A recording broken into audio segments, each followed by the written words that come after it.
transmission croisée, c'est pour moi la rencontre avec une culture au travers d'un personnage, maître Kunihiko Moriguchi, un maître japonais qui est maître du yuzen, qui est une technique de peinture sur soie pour réaliser des kimonos, qu'il a hérité de son propre père et qu'il a cultivé lui-même après avoir fait des études en France, aux arts décoratifs à Paris, qui lui ont permis déjà à lui, d'une certaine manière, de réaliser son propre croisement culturel. Alors Yuzen, c'est un nom de peintre. Son succès de design a fait naître ce métier qui permettait de peindre son dessin sur kimono. Deux mondes ukiyo-e et monde Yuzen étaient une sorte de avant-garde dans la période Edo. Moi, en tant qu'artiste Yuzen, j'aimerais bien faire renaître ce caractère avant-garde, que ça soit toujours avant-garde dans l'art de textile. C'est avec cet esprit-là que j'ai commencé à succéder à mon père. Quand il est arrivé, on ne savait pas exactement ce qu'il voulait faire à ce moment-là. Je ne savais pas quelle image il se faisait de la manufacture, de ce qu'on pouvait y produire. En réalité, il est arrivé avec une idée très précise.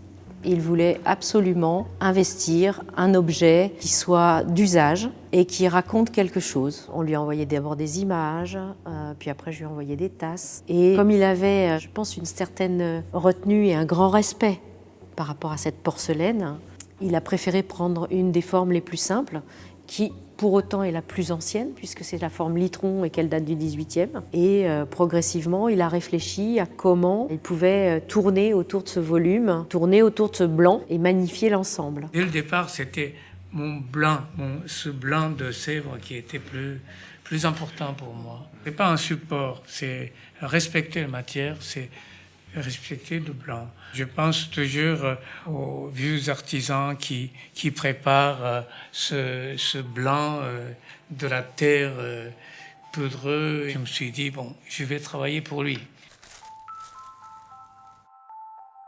Effectivement, il est arrivé avec son motif Minori, qui est un motif qui est déjà reproduit sur des kimonos. C'est une composition qui est très structurée, qui est très construite.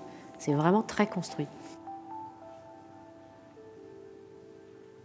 Je crois que le point de dessin que vous avez eu au mois d'octobre, les points sont un peu trop gros, oui, je crois.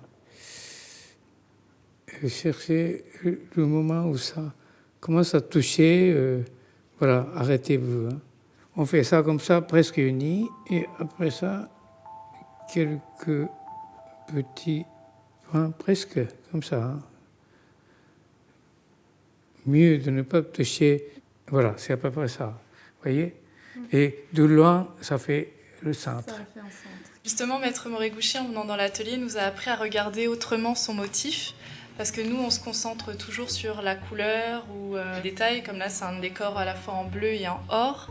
Mais Maître Moriguchi me demandait de regarder les vides que cela dessinait. Et c'est complètement une autre manière de penser le motif. Et en Occident, c'est vrai qu'on ne pense pas au vide.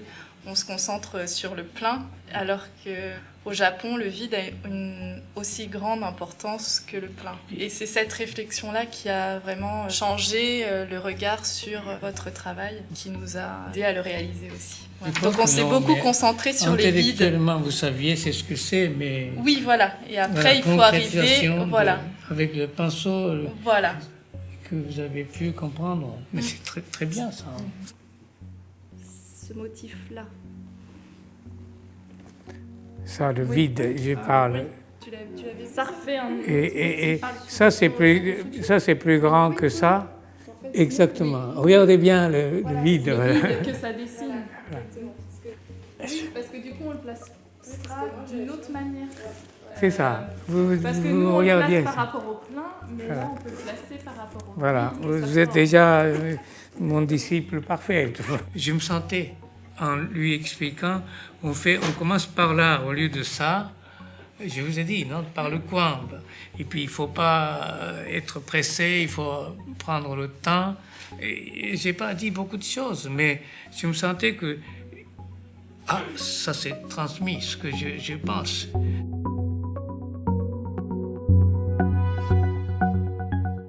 Il n'était pas là pour nous apprendre, il avait cette peur, on ne venait pas là pour apprendre le yuzen. Mais il était là pour nous apprendre sa manière de penser. Enfin, il l'a dit lui-même, la technique de Sèvres, quelque part, ça ne l'intéresse pas. Nous, on la connaît, c'est notre domaine. Il est venu nous apprendre à projeter autrement, à regarder autrement ce qu'on a au quotidien. Si on n'a pas à un moment donné quelqu'un qui vient nous ouvrir le regard, on s'enferme un petit peu dans une espèce de routine. On avait compris son propos et il comprenait le nôtre. Il s'était dit, ils sauront le faire. Et ça, il y avait cette idée de partage et d'échange là-dessus. Mais c'était pour moi une expérience. Je fais mon rêve et puis jusqu'à la réalisation, je participe. Et c'est la première fois que je laisse quelqu'un d'autre qui comprenne. J'ai eu beaucoup de difficultés de mettre ce décor sur d'une manière peut-être plus naturelle. Puis tout à coup, il y avait une proposition de la soucoupe complètement plate que j'ai trouvée très belle d'abord, la forme parfaite. Et ça m'a donné un désir d'une composition très différente que j'avais essayé sur la soucoupe ancienne. C'est pas moi qui ai proposé ça. C'était de la part de Sèvres qui a été proposé. Voilà. Je ne sais pas comment ça s'est passé, mais c'est vrai. C'est l'idée de révélateur. Une vraie collaboration qui a été faite. Et puis quand j'ai fait mes esquisses, ça y est, j'ai gagné. Cette soucoupe dont les ailes tombaient était vraiment à l'échelle aussi du kimono qui s'ouvre. Et voilà, il y avait toute cette idée derrière. C'est exactement la traduction de sa manière de penser. C'est-à-dire que le blanc se poursuit. Voilà. Le blanc se poursuit, le décor se poursuit. Rien ne s'arrête. Il paraît que c'est très difficile à faire tenir pour le séchage. Déjà, ça a une tendance de descendre. Puis à la cuisson, c'est aussi ça, la tendance. Donc, c'est juste arriver au bon équilibre. Ouais. Je ne pensais pas que la difficulté, mais j'ai trouvé que c'est très belle.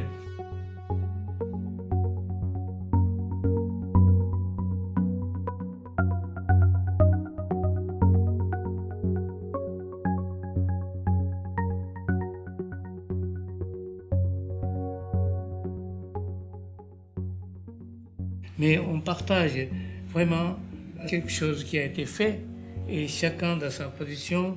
Quand je vois les gens qui se réjouissent d'avoir ces choses, c'est un réjouissement que je n'ai pas dans l'habitude d'un travail de kimono. Il y a d'autres réjouissements dans le kimono, mais c'est à mon âge, je peux expérimenter un deuxième, différents réjouissements dans ma vie.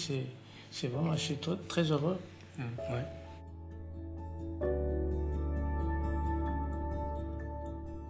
Suite au travail effectué avec Maître Morguchi, ici même dans nos ateliers à Sèvres, nous avons eu la chance d'être sollicités par notre direction pour un voyage au Japon d'une semaine à Tokyo et d'une semaine à Kyoto, en passant par Osaka. L'idée, c'était de partir au Japon et de rencontrer le maximum de techniciens dans le domaine de l'artisanat traditionnel japonais. On a pu vraiment explorer toute la culture japonaise, toutes ces délicatesses, que ce soit dans les transports en commun, dans l'art de vivre, dans les musées ou dans les savoir-faire traditionnels. Le voyage au Japon, vraiment à Kyoto, a été marqué par une journée exceptionnelle où Maître Morguchi nous a invités à regarder son travail, loin de nous d'imaginer revenir avec la technique quelle qu'il soit, mais l'esprit, c'est-à-dire l'atmosphère, l'abnégation totale de Maître Morguchi devant son outil et puis l'intelligence de la main. On a vraiment compris le sens de la patience. Cette vision, on a pu la retransmettre ici pour tous les artisans de la manufacture à travers un exposé et un parcours de photographie et d'expérience qu'on leur a proposé à notre tour pour faire partager cette richesse à tous les artisans de la manufacture. On a essayé de rapporter un bout du Japon au sein de la manufacture. Ce qui nous a transmis, c'est quelque chose, c'est des valeurs, le savoir ancestral par soi-même, l'apprentissage, la patience, une grande patience. Pour nous, ça a été une ouverture, en fait, une ouverture d'esprit, tout simplement. On s'est dit, mais pourquoi est-ce qu'on s'arrête à cette soucoupe qui a les ailes relevées tout le temps, et pourquoi est-ce qu'on n'abaisserait pas ses ailes? Et pourquoi est-ce qu'on laisserait une anse? On pourrait l'enlever aussi. Bon, après, bien sûr, on n'est plus sur la soucoupe litron emblème de Sèvres, on est sur une soucoupe litron qui évolue, qui vit avec votre projet. on s'est dit, mais en fait, on a un patrimoine déjà riche, si on le regarde autrement, on le démultiplie. Et ça, c'est extraordinaire. Sur les termes de Maître Moriguchi, je ne suis pas là pour vous donner une leçon, mais plutôt essayer de vous insuffler un état d'esprit et de vous libérer. Et en écartant ce quotidien, eh bien, du coup, on ose, on ouvre des portes, et ça va donner probablement des choses très intéressantes. Maître Moriguchi nous a donné une petite phrase en fait qui résumait comme ça un peu sa vision de son travail. Pour qu'un objet soit harmonieux, il y a 3 critères. C'est la matière, donc le support, le savoir-faire et l'idée. Si l'un de ces 3 critères prend le pas sur l'un des 3, l'harmonie n'existe plus. Je pense qu'il y a une conscience un tout petit peu plus exacerbée sur d'où on vient, ce qu'on a pu faire.